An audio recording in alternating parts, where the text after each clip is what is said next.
श्रीमद् भागवत गीता के महात्म्य का बहुत ही बड़ा महत्व है। इस महात्म्य में अनेकों संदेश छुपे हुए हैं, अनेकों रहस्य भी छुपे हुए हैं, जिसका अध्ययन करके हम अपने जीवन के सार को समझ सकते हैं। श्रीमद् गीता स्वयं श्री कृष्ण के मुख से निकले हुए वचन है, जो असत्य नहीं हो सकते, और मनुष्य के लिए गीता के महात्म्य, गीता के अर्थ को जानना बहुत ही आवश्यक है।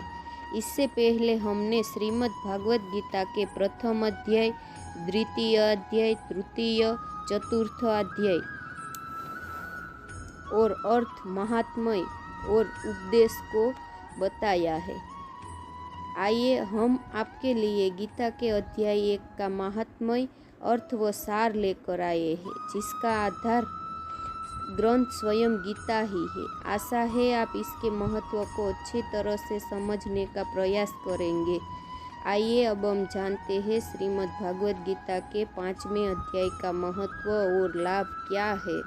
श्री हरि कहते हैं, देवी अब सब लोगों द्वारा सम्मानित 5वें अध्याय का महात्म्य संक्षेप से बतलाता हूँ। सावधान होकर सुनो। मद्र देश में पुरुकुत्सपुर नामक एक नगर है। उसमें पिंगल नामक एक ब्राह्मण रहता था। वह वेद पाठी ब्राह्मणों के विख्यात वंश में, जो सर्वथा निश्लक था, उत्पन्न हुआ था, किंतु अपने कुल के लिए उचित वेद शास्त्रों के स्वाध्यायकों को छोड़कर ढोल आदि बजाते हुए उसने नाच गाने में मन लगाया।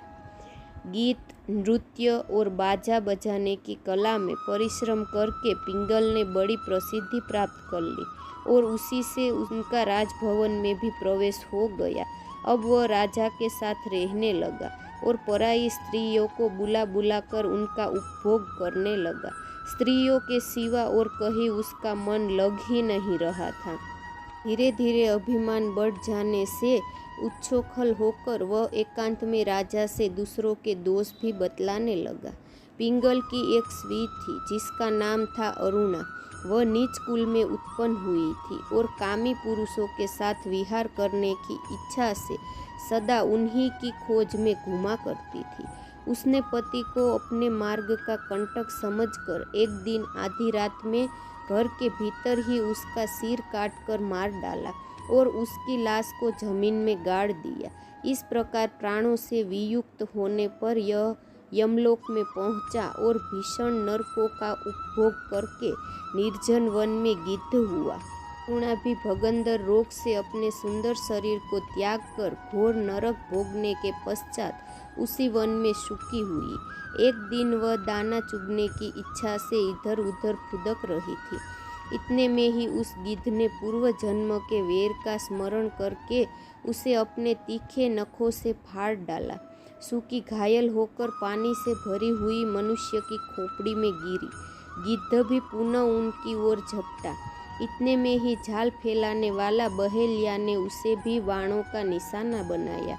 उसकी पूर्व जन्म की पत्नी सुकी उस खोपड़ी के जल में डूबकर प्राण त्याग चुकी थी।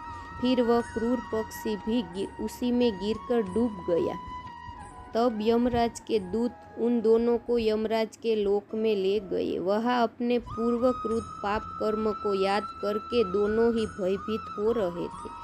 तदंतर यमराज ने जब उनके घृणित कर्मों पर दृष्टिपात किया, तब उन्हें मालूम हुआ कि मृत्यु के समय अकस्मात खोपड़ी के जल में स्नान करने से इन दोनों का पाप नष्ट हो चुका है। तब उन्होंने उन दोनों को मनोवांछित लोक में जाने की आज्ञा दे दी। यह सुनकर अपने पापों को याद करते हुए वे दोनों बड़े विस्मय में पड़े और पास जाकर धर्मराज के चरणों में प्रणाम करके पूछने लगे, भगवान, हम दोनों ने पूर्व जन्म में अत्यंत घृणित पाप का संचय किया है, फिर हमें मनोवांछित लोक में भेजने का क्या कारण है, बताइए।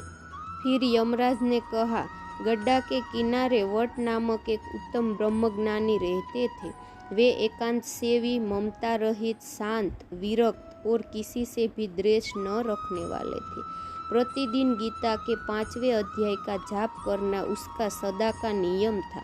5वें अध्याय को श्रवण कर लेने पर महापापी पुरुष भी सनातन ब्रह्म का ज्ञान प्राप्त कर लेता है उसी पुण्य के प्रभाव से शुद्ध चित्त होकर उन्होंने अपने शरीर का परित्याग किया था।